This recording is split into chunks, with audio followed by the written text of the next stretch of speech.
काजल बहुत समझदार और गुणवान लड़की थी। उसकी शादी एक मिडिल क्लास फैमिली में हुई थी। वो अपने ससुराल के हर कामों में बिल्कुल निपुण थी। उसकी सास लता अपनी बहू को कुछ खास पसंद नहीं करती थी। समय बीतता है और अचानक से पूरे भारत में लॉकडाउन लग जाता है, जिसकी वजह से उनका परिवार आर्थिक तंगी का शिकार हो जाता है। उसके पति का काम भी छूट जाता है।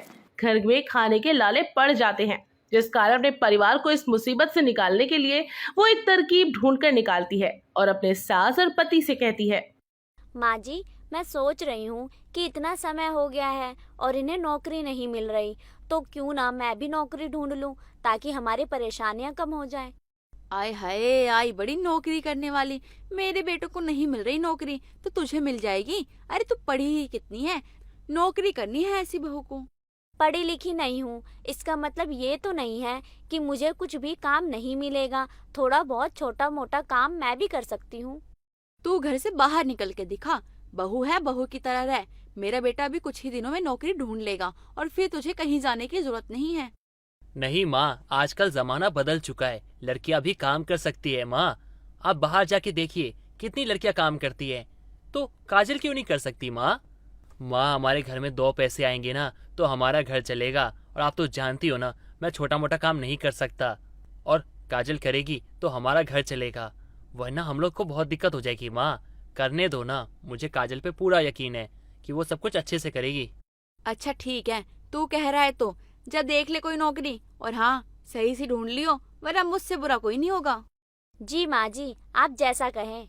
इस तरह वो अपने लिए कुछ ही दिनों में फूड डिलीवरी का काम ढूंढ लेती है, जहां उसे सुबह से लेकर शाम तक लोगों के घर तक खाना पहुंचाना होगा। उसका पति उसके लिए बहुत खुश हो जाता है। वो अपना काम शुरू कर देती है। धीरे धीरे उसका काम बढ़ने लग जाता है, जिस वजह से वो रात को देर से आने लगती है। रोजाना देर से आने की वजह से उसकी सास उसे खूब सुनाती है। आय हाय, देखो आ गई है अपना काम करके। अरे तू डिलीवरी का काम करती है या किसी प्रधानमंत्री का, जो महारानी की तरह इतनी देर से आ रही है? माफ करना माँ जी, वो आते समय किसी का डिलीवरी देना था तो देरी हो गई आने में थोड़ी। अरे ये तो रोज रोज सुन रही हूँ, कुछ नया बता। ना जाने कौन सा काम करती है, अपना मुंह काला तो नहीं करवाती है ना? माँ जी, थोड़ा तो भरोसा रखिए अपनी बहू पर। मैं कह रही हूँ ना, मैं किसी को कोई दिक्कत नहीं आने दूंगी। आय हाय, भरोसा वो भी तुझ पर? अरे इतनी रात को आने के बाद तुझ पे भरोसा कौन करेगा? माँ जी, ऐसा इसलिए है क्योंकि मेरे पास कोई साधन नहीं है यहाँ जल्दी पहुँचने के लिए। एक साइकिल है जिसकी चैन कभी भी उतर जाती है। उसके बाद दूर खड़ा संयम सुन लेता है और उसकी परेशानी समझ उससे आकर कहता है, अच्छा तो एक काम करो, कल से ना तो मेरी बाइक ले जाना, आसानी होगी तुम्हें। लेकिन मुझे वो चलानी कहाँ आती है। आप भी कैसी बातें करते हैं कि बाइक ले जाना, ये ले जाना, वो ले जाना। अरे यार कोई बात नहीं, छोटी सी तो बात है। एक काम करूंगा, मैं तुम्हें सिखा दूंगा, 2 दिन में सीख जाओगी तुम। बस तुम्हें ध्यान लगा के सीखना होगा। हाँ हाँ, तू चढ़ा ली इसे सर पे। देख लियो, एक दिन तेरा मुंह काला करवा के भाग जाएगी किसी के साथ। मुझे इस पे तो रत्ती भर भरोसा नहीं होता है। माँ, बहुत हो चुका आपका। आपने कभी सोचा है कि एक लौती है हमारे घर में जो खर्चा चलाती है घर का, वरना ना खाने पीने पे आफत हो जाता हमारा। थोड़ा जुबान संभाल के बात किया करो माँ। तुम चलो, मैं तुम्हें ना बाइक सिखाता हूँ।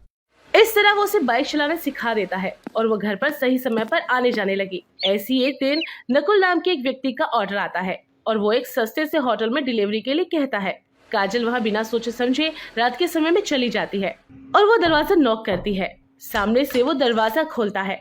हेलो सर, आपका खाना। आपका बिल हुआ 450। आप ऑनलाइन पे करेंगे या कैश? कैश दूंगा मैं आपको। मैं अभी लेकर आता हूँ, आप आराम से बैठिए, शर्माइए मत। नहीं सर, मैं यहीं ठीक हूँ। आप बस पैसे दे दीजिए, मुझे निकलना भी है। काजल उसे बार बार मना कर रही होती है, लेकिन वो नहीं सुनता और अचानक से उसका हाथ पकड़कर उसे होटल के रूम में खींच लेता है और उसके साथ जबरदस्ती करने की कोशिश करता है। तभी वहाँ पर पुलिस रेड मारने आ जाती है। उनके साथ साथ कुछ रिपोर्टर्स भी होते हैं। पुलिस दरवाजा तोड़कर रूम में घुस जाती है और उन्हें अतरंग अवस्था में देख लेते हैं। बचाइए मुझे सर, बचाइए। ये मेरे साथ जबरदस्ती कर रहा है। मैं तो यहाँ। नहीं सर, ये खुद यहाँ आई थी मेरे साथ और अब मुझ पे ना इल्जाम लगा रही है कि मैं जबरदस्ती कर रहा हूँ। नहीं नहीं नहीं सर, ऐसा नहीं है। मैं यहाँ खाना डिलीवरी करने आई थी, लेकिन इसने मुझे जबरदस्ती खींच लिया और जबरदस्ती करने लगा मेरे साथ। ये कहानी अब बहुत पुरानी हो चुकी है। अब कुछ नई कहानियाँ बनाओ। हमें सब पता है क्या हो रहा है यहाँ। अरेस्ट करो इन दोनों को और ले चलो थाने। उसके बार बार कहने के बावजूद भी वो उसकी बात पर भरोसा नहीं करते और उसे बाहर ले जाते वक्त मीडिया वाले उसकी तस्वीर टीवी पर लाइव दिखाना शुरू कर देते हैं। ये देखकर उसके सास और पति के होश उड़ जाते हैं और उसका पति तुरंत भागा भागा पुलिस स्टेशन पहुंचता है, जहां उसे पुलिस सारी घटना बताती है।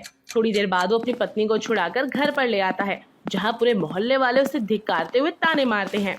अरे ये कैसी औरत है, अपने पति को छोड़कर किसी और मर्द के पास गई थी ये। सही कह रही हो बहन जी, शर्म लिहाज तो इसने बेच दिया है। अरे देखो कितनी भोली बन के खड़ी हुई है। अरे कलमुही, नास पीटी, करमजली, इसी मोहल्ले में देखो मुंह काला करा के वापस आना था। निकल, अभी निकल हमारे मोहल्ले से। अरे और कितनी इज्जत उतारेगी हमारी, और तू इसे यहाँ लेकर आया है। मैं इसे घर में जरा भी बर्दाश्त नहीं कर सकती हूँ। निकल जा मेरे घर से। माँ जी मैंने कुछ नहीं किया, सच में मेरी बात का भरोसा कीजिए। भरोसा तो तुम पे था ना मुझे। हाँ, खुद से ज्यादा यकीन किया मैंने तुम पर। लेकिन जो पुलिस ने कहा है उसका क्या? बोलो ना, उसका क्या? मेरी माँ कहती रही, मेरी माँ मुझे मना करती रही कि बीबी को काम मत करने दे, लेकिन मैं उनकी बातों को नहीं समझ पाया और मैं तुम्हारी मदद करता रहा। ये सोचा कि मेरी पत्नी कामयाब होगी तो मुझे खुशियां मिलेंगी, लेकिन तुमने तो जिंदगी भर का दुख दे दिया मुझे। आप तो मुझ पे भरोसा कीजिए माँ जी। निकलो, चलो निकलो मेरे घर से तुम। पुलिस वालों से तो मैंने तुम्हें आज़ाद करवा दिया, क्योंकि अगर तुम वहां रहती ना तो रोजाना हमारे घर की बेइज्जती होती, बदनामी होती हमारी। लेकिन अब और नहीं, तुम जाओ यहाँ से, चली जाओ यहाँ से बहुत दूर, और कभी भी अपनी शक्ल मत दिखाना मुझे। वो उसे धक्के मारकर घर से बाहर निकाल देते हैं। कुछ दिन बीत जाते हैं और पुलिस सारी जांच पड़ताल करके संयम के घर पहुंचती है। देखिए, हमने जांच पड़ताल कर ली है और हमें पता लगा है कि आपकी बीवी के साथ वो शख्स जबरदस्ती कर रहा था। इसमें काजल की कोई भी गलती नहीं है। उस आदमी ने खुद को बचाने के लिए इनका नाम लगा दिया। हमें बस उनका बयान चाहिए था इस मामले में। क्या ये बात आप मुझे आप बता रहे हो? कितनी बड़ी गलती कर दी मैंने अपनी पत्नी को घर से निकाल दिया। हे भगवान, ये क्या किया मैंने? माँ, मैंने आपकी बातों में आकर क्या कर दिया? लेकिन नहीं, अभी भी समय नहीं है। जा रहा हूँ मैं अपनी पत्नी को वापस लाने। वो तुरंत ही उसे ढूंढने निकल जाता है। उसके मोहल्ले से दूर उसके पास में उसे एक झोपड़ी मिल जाती है। वो उसे तुरंत ही गले लगाकर अपनी गलती की माफी मांग लेता है। वो भी उसे माफ कर देती है। फिर उसे वो घर पर लेकर आ जाता है, जहाँ उसकी सास भी अपनी गलती की माफी मांग लेती है और फिर से फूड डिलीवरी की कैप पहनाकर उसे खाना डिलीवर करने के लिए कहती है। सब कुछ ठीक हो जाता है और वो अपने परिवार के साथ खुशी खुशी रहने लगती है। वहीं उस आदमी नुकुल को कोर्ट 10 साल की सजा सुनाकर सलाखों के पीछे पहुंचा देती है।